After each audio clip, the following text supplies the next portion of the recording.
All right, guys, welcome back. WXW. Just want to get a quick rundown of last night's show. Tito Fuentes did make his debut without his mask. Find out that he's actually Caucasian, not Mexican, believe it or not. And Ricardo Santana, newly debuting Ricardo Santana, took him on. But Tito was a little bit more aggressive with his side. I like this Tito.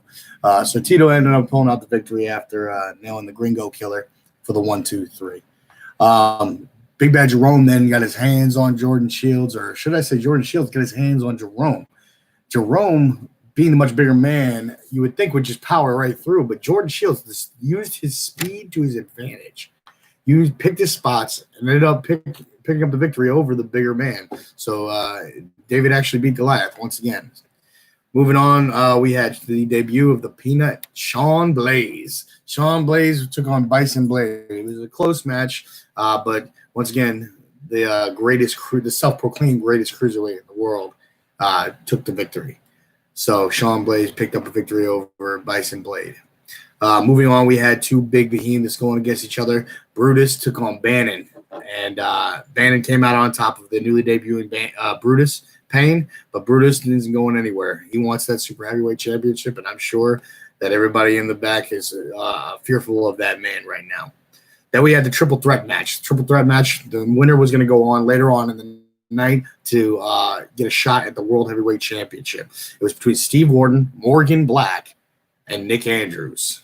And in the end, the newcomer, Nick Andrews, shockingly pinned the multi-time world champion, Morgan Black, to advance to later on that evening. We had two more debuts. David Shaw, the vampire, the mayonnaise man himself, as we call him, was taking on Coolmonger. And in the end, Coolmonger actually did pick up the victory over David Shaw. So congratulations, Coolmonger, on your debut. David Shaw, better luck next time. We're going to put you in a couple more good matches, and we'll see what happens. Then we had the main event itself. James Martin was going to take on Nick Andrews. Now, Nick Andrews was, beat up from earlier on in the night, but it should have been too much. Any opportunity you get here in WXW, you got to capitalize on. However, he did not capitalize because once again, of the dynasty, James Martin came out on top.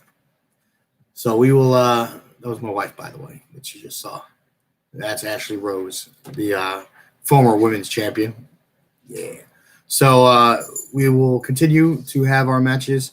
The next show that's coming up, I believe we're going to call it WXW Mayhem or WXW Carnage. We'll see quite a few matches on that card as well. We're going to see the TV Championship defended. Pac-Man will be taking on Bob Basham. Danny Davis and Hunter Martin. Danny Davis is the number one contender for the United States Intercontinental Championship. Hunter Martin has his contractually obligated rematch against Andre Amir as soon as Andre Amir comes back into the States from his vacation or his conference. We're going to have Big Evil take on Devin Diamond. The winner of that match will then go on to face Bannon for the number one contendership for the Super Heavyweight Championship. Adrian Alexander will take on Stan Benali. That's going to be great. We're going to move them up in the rankings, see what their plans are and where they can end up going. Excuse me. Mr. Cooper and RVM will have their grudge match. After RVM drove Mr. Cooper through the Hell in a Cell with a Devastator. That's me, baby. Mr. Cooper's looking for a little bit of satisfaction and revenge, if you want to call it that.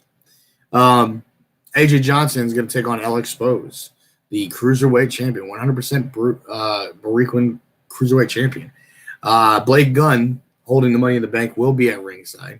So who knows what can happen there. And then we're going to have two triple threat women's matches that are going to determine the two contenders going for the number one contendership. First match is going to be Adrian Cooper taking on Kelly Gates and Lightning Girl. The second match will be former women's champion Ashley Rose taking on the newly debuting Tia Payne, the Beast from the East, if you want to call her that. Amaya. My God, that woman is absolutely dominating. So that's what you can look forward to in the next episode of either WXW Carnage or WXW Mayhem. Tune in on Wednesday. That'd be tomorrow, 7 o'clock Eastern time. And then come back here to catch all the highlights and the main events. We will be broadcasting from Twitch. My Twitch handle is RVM2013. No spaces. and we will get that rolling. So we will see you soon. Good luck, gentlemen, ladies, and everybody watching. WXW coming at you.